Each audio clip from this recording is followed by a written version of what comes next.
Happy New Year.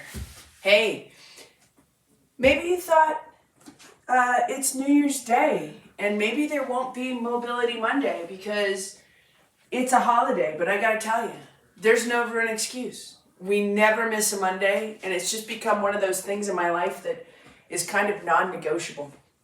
So, Happy New Year.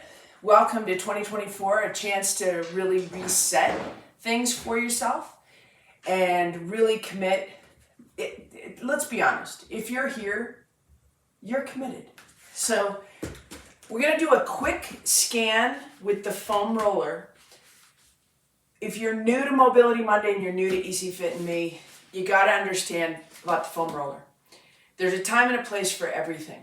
We don't want to overplay this tool as a miracle worker. Nothing is a miracle worker. You know what's a miracle worker? Consistency. So you don't need hours on end with the foam roller. As a matter of fact, when you really think about it, you might actually be doing yourself a little bit of a disservice by over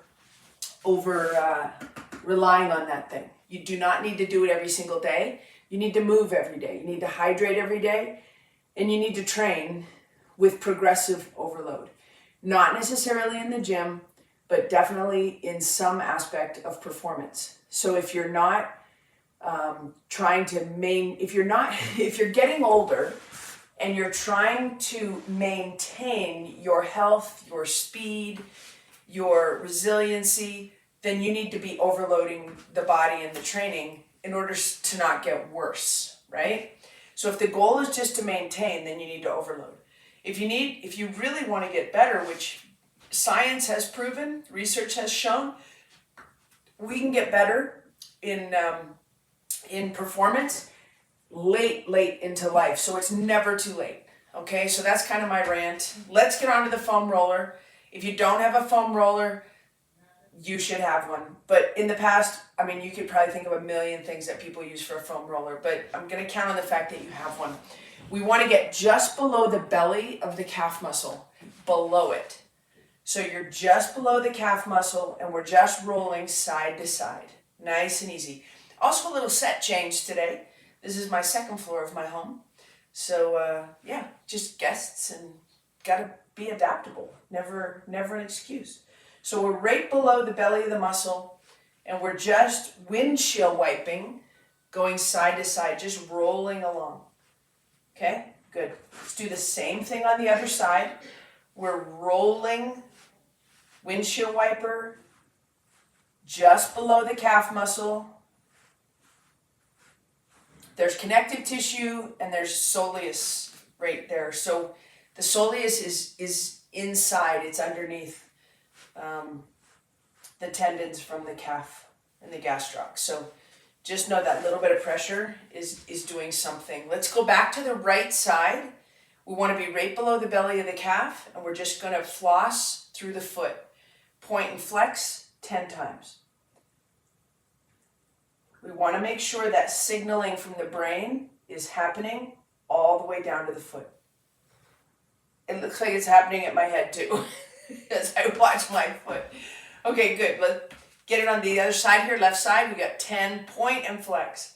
And when you flex here, when you pull the toes back towards the shin, you can really focus on reaching through the heel as well. So there's a reach and extension through the heel, even though it might not go anywhere, there's intention there. We're going 10, point and flex. Okay, good. Now, let's take that foam roller right into the belly of the muscle. So it's right in the middle, and we're just gonna go ahead and windshield wiper, let the hips roll to one side, and then let the hips roll. Don't let the hips be a deterrent to being able to get all the way from side to side, through the side, using the foam roller just as a little bit of a surface that can help give space, give some heat into the calf. All right, just rolling. And this is, I'm not rushing so that we get through everything I want to get through. This is about how long you should spend on each body part with your foam roller. Okay? Let the hips roll, let them roll. Good. Next one, let's go all the way up You're gonna sit on the foam roller. And the first thing, we just want to be able to establish a position where both sits bones are on the foam roller. Sit really tall and just kind of get a little bit of heat on that ischial tuberosity. That is the bottom part of the pelvis where the hamstrings attach. So your sits bones, also known as your ischial tuberosity, you're going to go ahead and just get a little bit of pressure through that. And that's your high hamstring. You should be able to feel your right sit bone and your left sit bone, right? Just nice and easy, side to side. Okay, so feet are still flat on the floor. We're just gonna focus on the left glute, and we're a little bit on the side. Legs are straight, so the hips are as straight as they can be. Keep the knees kind of hip width, so we don't want them floating to the outside. If your hips are tight, and what I will observe with people when I see them in person is, what are their hips doing? What are their knees doing? What's the position below the hip to tell me what's happening up in the joint? So just try to keep those knees, if your hips are pretty neutral and you're working towards strengthening and balancing them, then you really should be able to keep your knees relatively straight as they come out of the pelvis. Okay, right side, just back and forth, nothing too specific, just working through the entire glute, paying attention, right side, left side. There's never anything really wrong unless there's something wrong that you're dealing with and you're trying to just really work on it, but we're always trying to get the right and the left similar workloads. If you've had an injury in the past, it's difficult to expect the right side to perform it the same as the left side. My sister-in-law was over last night, and she has a new knee from probably about 8 or 9 years ago now, but it really over time has really shown itself that her body starts to do this. And so all of a sudden, where this now, so it's the left hip, the right knee was replaced, so now the left hip is starting to light up and be painful. Now she's got plantar fasciitis on her right side as well. There's a whole story that goes over time with how our bodies come together and start speaking to us. So we've been roughly through the lower leg. We've been not too specific through the hips, but we've established right and left side. And now we're just going to go foam roller just below the shoulder blades, elbows to the outside. Hold your neck. Your chin is kind of into your throat a little bit. So we're not tucked and we're definitely not extended. Just chin into throat, neutral cervical spine. And we're just going to waggle the elbows. So elbows back, elbows in. And we're just moving through the shoulder blades. If the shoulder blades need to be off the foam roller, they're above the foam roller, okay? So that they can move.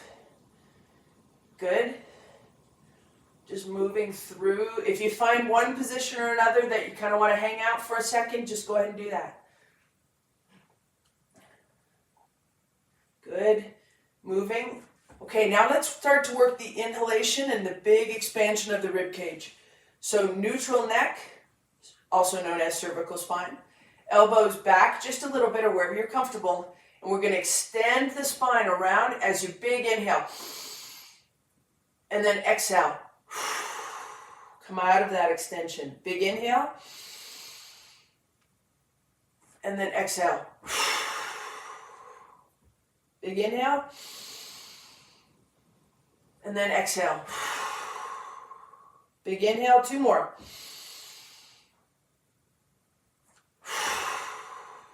And 1 more.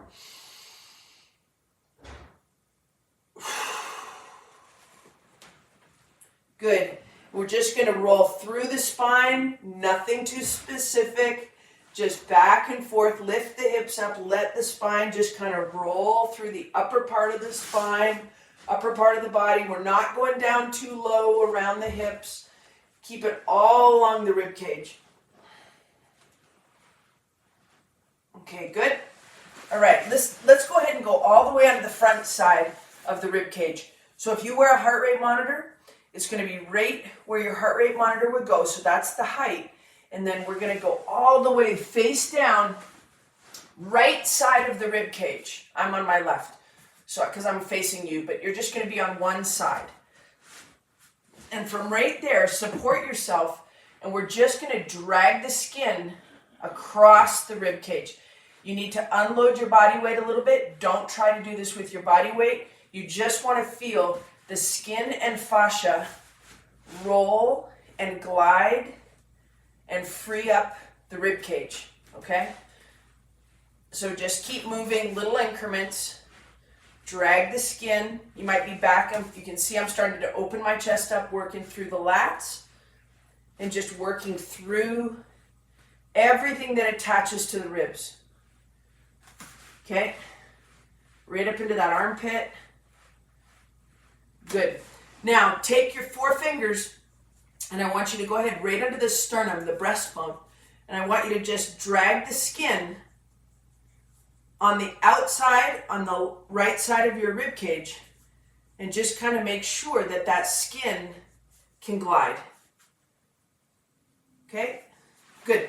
All right, let's do the other side, starting with the foam roller on the front side of the rib cage. And from right here, we're just going to drag the skin across, unload the body weight, use your hands. Make sure you're not in too much discomfort. If you're swimming a lot or if you're really tight on the front side of your body, this isn't going to glide as easy as mine is. I probably need to spend more time in the pool. I probably need to spend more time down in my drops on my TT bike. I'm not quite there yet. It's early. I'll get there. Good. And just roll through that up into the lats. All along the side of the rib cage. And then go ahead and take 4 fingers and just work along the sternum.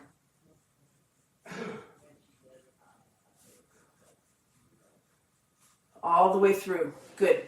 Now right at the top of the sternum, there's a little hole, that sternoclavicular joint, right here, right at the base of your neck. I want you to take 2 fingers. Let's go left ear to left shoulder, and I want you to go ahead and pull the skin away from the chin. So everything here, this big muscle, this sternocleidomastoid, SCM, let's just drag the skin, and you can move away, and you can use your hands to create friction and space. What's really cool about this view from the 2nd floor is you can see the morning is starting, the day is starting here in Boulder. Okay, other side. We're just going to hold the skin, pull the skin down, lift the head up. Create space on the front side of the body. That should feel quite good. Okay? And we just use our own hands at like a mini foam roller. Okay, good. Now let's go ahead and go into that half kneeling position. So 90-90. We've got 90 degrees on the bottom leg, 90 degrees on the top leg. Foam roller's a little bit out of the way. We're going to take this right knee and push it over the right toe.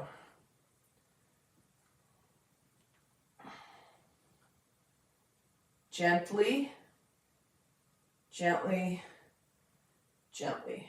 Okay, good. Same thing other side. We're only doing about 5 reps. Again, I'm not rushing this for the sake of time on the show. I really don't care. I'll go long, and you can, if you have to leave, you can always come back later and finish it up. But we're just doing exactly what I would recommend on a daily basis. And you can see this left knee is just moving for me just a little bit better. My little tweaky knee is feeling better for sure, especially since I started treating it like it might be a little more serious. I started listening to it and I started icing it. Ice works for me, doesn't work for everyone. Let's go back to the right side. Now, right knee over right toe. We're going to start to focus on this left hip. So from right here, make sure you're not too narrow in your stance. The narrower you are, the less motion you get. So let's get a really stable environment. Push that right knee over toe And then we're just going to go turn away just a little bit. So we're starting to work a little bit into rotation. See me looking down, you don't want to look down, keep your eyes up. And you're just starting to open the upper body through the hips. So as the right knee goes here, the left hip's starting to go away. Okay, and we're right in front, but we have a wide stance. Okay, same thing other side. Left side. Left knee is going over left toe, right hip starting to turn away. Right hip starting to turn away.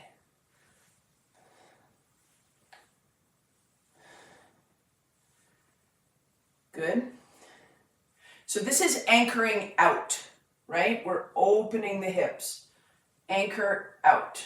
Movement to the outside. External rotation. Good.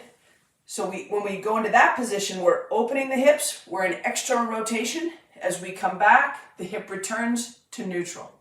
Okay? Good. Let's go lateral half kneeling. So right leg is out to the side, 2 hands on the floor, and we're gently just going to rock back and forth. So hips back and forth. Keep the head up, chin into throat.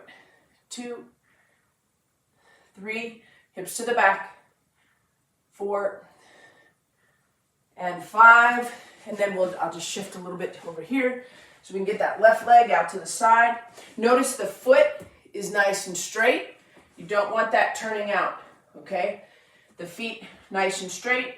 Spread your fingers, set your head position. We just rock back and forth.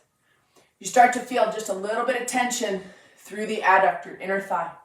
3, 4, 5. I feel like I need 1 or 2 more over here. 1, 2. So you should listen to what your body wants to do, right? If I feel, unfortunately you guys are following the leader here. If I feel like I want to hit another couple reps, I just hit another couple reps. It doesn't mean that if I hit 7, that 14 reps would be even better. It really doesn't. Your tissue will start rebelling in some ways, so you don't need a lot. All right, right leg out to the side. We're going to go 5 rocks. Set that head position. Don't be dropping your head. 2, 3. We've got the right leg out to the side. 4 and 5. Be very gentle with this one. If it's your right leg out, we're going to take your right hand, reach under, push your hips back a little bit, and then go ahead and look up and reach up. And I want you to look at your hand. And then stay back down. 2. Look up at your hand. 3. 4. And 5. And good. All right, let's hit the other side. Same thing. We're going to just start in that nice lateral half kneeling position. Hands are nice and straight. Push back and forth. Set the head position. Don't drop your head. 2, 3, 4, and 5. Okay, left leg is out, so it's left arm. Reach under.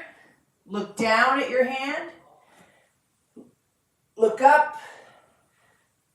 2. Look up. 3. Look up. 4. And 5. And good. All right, guys, as your training ramps up, your mobility in your body starts to get smaller. So this mobility, you should be doing it daily. Okay, from right here, how I want to teach this? Let's go into a standing position, but kind of wide. So I'm pretty comfortable at this 1.5 times shoulder width. And from here, what we want to do, from foundation training, keeping in mind, I'm a huge fan, right? And I'm an instructor. Thumbs, trust me, I'm an instructor. All right, ready? Thumbs on your bottom rib, right here. Pinkies on your hip bone. This is your measuring stick to ensure that we maintain the lift of your core and we maintain the space between your ribs and your hips. So we're constantly working against gravity. Mobility is about working with gravity and having your body function well and not fight it. So the strength that we produce and the focus of our strength programs, quite frankly, are about lift, right? It's called tensegrity, elevation, just like that. So I want you to go ahead and open your back a little bit, create some space between your shoulder blades. Put your thumbs on your bottom rib and your pinkies on your hip bones. And from right there, I want you to expand your rib cage. So I want you to breathe into your back, and I want you to breathe into the bottom of your lungs with a big inhale. So you're going to fill your entire lung with air, okay? We're going to breathe in through the nose. And then exhale through the mouth. The whole goal of this exercise is to expand and retract the rib cage, which we foam rolled, we moved through it. Now we want to be able to functionally use it with filling the lungs. All right, so thumbs on the bottom rib, pinky on the hip bone. As you inhale, create space between the ribs and the hips. As you exhale, don't lose the space. That's the key to this exercise. So you have to stay engaged. Ready? 5 big breaths.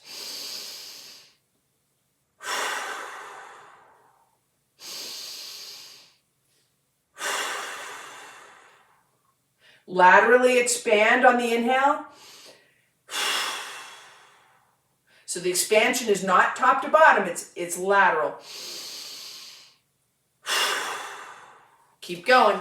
It's also front to back. Feel the front of the chest, feel the back of the chest.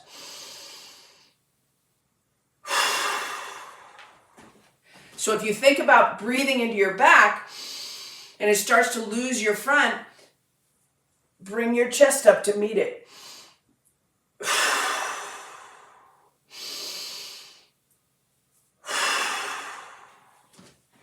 And shake that out.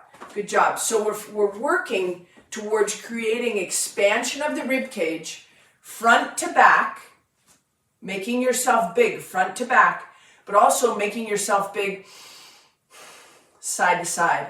What you don't want is as you inhale to get tall and extend and then contract and lose that, right? So we're always working to stay really, really tall. So when I give that cue, separate ribs from hips, that's what I mean. You can use your breath, use your diaphragm to create space. Okay, let's go. Half kneeling position, hands in the double arm relax. That means 2 hands behind your head. From right there, assess right now, guys. Do not move. Just tell me or tell yourself, can you see your elbows? If you can see your elbows because they're out front, then your front side of your body is still too tight, which means we need to strengthen the back side of the body to keep you open and breathing better. All right? So right now, everybody try to get those elbows back out of sight, out of your peripheral vision, 90-90. And all we're going to turn, we've got left knee up. We're just turning right elbow to the midline and back. Right elbow to the midline and back. 2. Stay tall. 3, 4, and 5. Okay, same thing. So I'm showing you that front view. We've got 90-90 split. Elbows, double arm relax. Chest is big. You can fill the lungs with air. Pull the ribs off the hips. Left elbow to the midline. 2, that's my left hip being a little bit too tight. 2, 3, 4, and 5. Let's go right back to the other side. We're going to add a little elbow to knee touch. Shake the arms out, double arm relax, left knee up, right elbow to the midline, right elbow to left knee. Come on back to the middle. All right? Right elbow to the midline, touch the left knee, and back. 3, 4, whoa, and 5. And that should be getting easier every single time you do it, okay? Last one of the day here. I hate to go too long, take too much of your New Year's Day. Right knee up, elbows to the side, left elbow to the midline, left elbow to right knee, come all the way back up. 2, 3, 4, and 5. And good. Happy New Year, everybody. First day of 2024. The goal is to get your movement bubble bigger, free up space in your body so you can train harder, reach things out of the top shelf, be able to get small and get things off the floor without risk or even a thought or any kind of fear. I hope you have an amazing day. Be good to people. And I really, really look forward to being part of your 2024 and just helping everything get better. I'll see you next Monday. Peace.